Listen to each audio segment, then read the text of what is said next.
प्यार पर एक और बार और हमेशा एक और बार यकीन करने का साहस कीजिए। इस कथन का पर्याय जीवन रस के लिए कितना अहम है यह कहने का मुद्दा नहीं, बल्कि आज के इस नफरती समाज को एहसास करने की जरूरत है। इस कथन का संबंध मानवता का उदाहरण, साहस का दूसरा नाम सिख समुदाय के नवे गुरु तेग बहादुर साहब से है। विश्व इतिहास में धर्म एवं मानवीय मूल्यों, आदर्शों एवं सिद्धांतों के लिए प्राणों की आहुति देने वालों में गुरु तेग बहादुर साहब का स्थान अद्वितीय है। उन्होंने हिंदुओं की हक के लिए क्रूर, अत्याचारी, मजहबी कट्टर शासक औरंगजेब से अपना सिर धड़ से अलग करवाकर मानवाधिकार का पहला मिसाल कायम किया। सिख धर्म पर रिसर्च करने वाले कैलिफोर्निया के एक इतिहासकार प्रोफेसर नोवेल किंग ने कहा था, गुरु तेग बहादुर की शहादत दुनिया में मानवाधिकार की रक्षा के लिए दिया गया पहला योगदान था।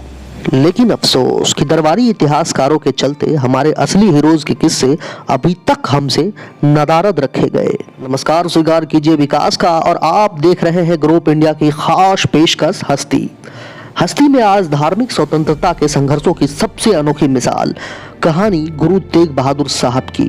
पंजाब के अमृतसर में 21 अप्रैल 1621 को 6वें गुरु हरि गोबिंद जी के घर में 5वीं बार किलकारी गूंजी।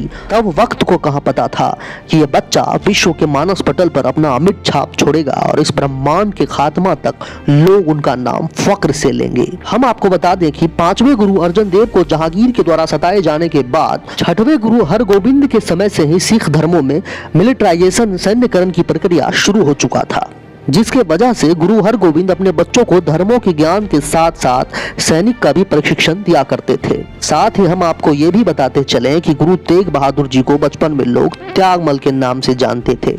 महज 14 वर्ष की आयु में उन्होंने अपने पिता के साथ मुगलों के हमले के खिलाफ हुए युद्ध में उन्होंने मुगलों को मुंह तोड़ जवाब दिया, जिसके बाद उनकी वीरता से प्रभावित होकर उनके पिता ने उनका नाम त्यागमल से तेग बहादुर यानी कि तलवार के धनी रख दिया।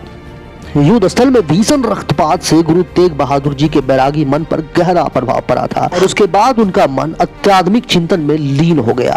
धैर्य, वैराग और त्याग की मूर्ति गुरु तेग बहादुर जी ने एकांत में लगभग 20 वर्षों तक बाबा बकाला नामक स्थान पर साधना करते रहे। हम आपको बता दें कि गुरु हरगोबिंद के बाद 7वें गुरु तेग बहादुर जी नहीं बने, क्योंकि वे उनके छोटे बेटे थे। उनके बड़े बेटे गुरु हर राय को 7वें गुरु की उपाधि मिली और उसके बाद 8वें गुरु हरकिशन जी को बनाया गया, जिनकी मृत्यु महज 8 वर्ष की आयु में स्मॉल पॉक्स के वजह से हो गया। अपने मृत्यु से 6 माह पूर्व ही गुरु हरकिशन जी ने अपना उत्तराधिकारी अपने चाचा तेग बहादुर जी को गुरु घोषित कर दिया था, जो कि बकाला में एक संत का जीवन जी रहे थे। जिसके बाद सिखों का एक जत्था 11 अगस्त 1664 को पंजाब के गांव बकाला की ओर रवाना हो गया। बकाला में सिखों की एक खास सभा बुलाकर गुरु तेग बहादुर जी को गुरु की गद्दी देने का ऐलान किया गया, जिसके बाद एक समारोह में गुरु दित्ता रंधावा ने गुरु के माथे पर केसर तिलक लगाकर उन्हें एक नारियल और 5 पैसे भेंट कर उन्हें गुरु की गद्दी पर बैठाया और जिसके बाद गुरु जी ने धर्म के प्रचार प्रसार के लिए कई स्थानों का भ्रमण किया। हम आपको बताते चले कि वे सबसे पहले अपने पिता के बसाए गांव कीरतपुर गए।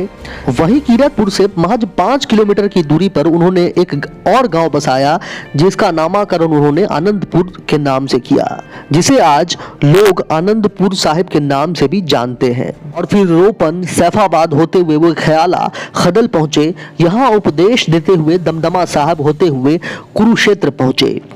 कुरुक्षेत्र में यमुना के किनारे होते हुए कड़कमानपुर पहुंचे और यहीं पर उन्होंने साधु भाई मूलक दास का उद्धार किया। गुरु तेग बहादुर जी प्रयाग, बनारस, पटना, असम आदि क्षेत्रों में गए, जहां उन्होंने आध्यात्मिक, सामाजिक और आर्थिक उन्नति के लिए कई रचनात्मक कार्य किए। वहां उन्होंने अध्यात्म का धर्म बांटा, रूढ़िवादियों, अंधविश्वासियों का आलोचना कर नए आदर्श स्थापित किए। उन्होंने परोपकार के लिए कुएं खुदवाया, धर्मशालाएं बनवाए और भी कई जनहित कार्य किए। इन्हीं यात्राओं में 1666 में गुरु जी के यहाँ पटना साहिब में एक पुत्र का जन्म हुआ, जो 10वें गुरु गुरु गोविंद सिंह बने। औरंगजेब के शासनकाल की बात है। औरंगजेब के दरबार में एक विद्वान पंडित रोज आकर गीता का श्लोक पढ़ता और उसका अर्थ सुनाता था, पर वह पंडित गीता में से कुछ श्लोक छोड़ दिया करता था। एक दिन पंडित बीमार हो गया और औरंगजेब को गीता सुनाने के लिए उसने अपने बेटे को भेज दिया, परंतु उसे यह बताना भूल गया कि उसे किन किन श्लोकों का अर्थ राजा के सामने नहीं करना था। पंडित के बेटे ने जाकर औरंगजेब को पूरी गीता का अर्थ सुना दिया। गीता का पूरा अर्थ सुनकर औरंगजेब को यह ज्ञान हो गया था कि प्रत्येक धर्म अपने आप में महान है, किंतु औरंगजेब की हठ धर्मिता थी, वह अपने धर्म के अतिरिक्त किसी दूसरे धर्म की प्रशंसा सहन नहीं करता था। जुल्म से त्रस्त कश्मीरी पंडित गुरु तेग बहादुर के पास आए और उन्होंने बताया कि किस प्रकार इस्लाम स्वीकार करने के लिए उन पर अत्याचार किया जा रहा है, यातनाएं दी जा रही है। गुरु चिंतातुर हो समाधान पर विचार कर रहे थे तो उनके 9 वर्षीय पुत्र बाला प्रीतम गुरु गोविंद सिंह ने उनकी चिंता का कारण पूछा। पिता ने उनको समस्त परिस्थितियों से अवगत कराया और कहा कि इनको बचाने का उपाय एक ही है कि मुझको प्राण घातक अत्याचार सहते हुए प्राणों का बलिदान करना होगा। वीर पिता की वीर संतान के मुख पर कोई भय नहीं था कि मेरे पिता को अपना जीवन गंवाना होगा।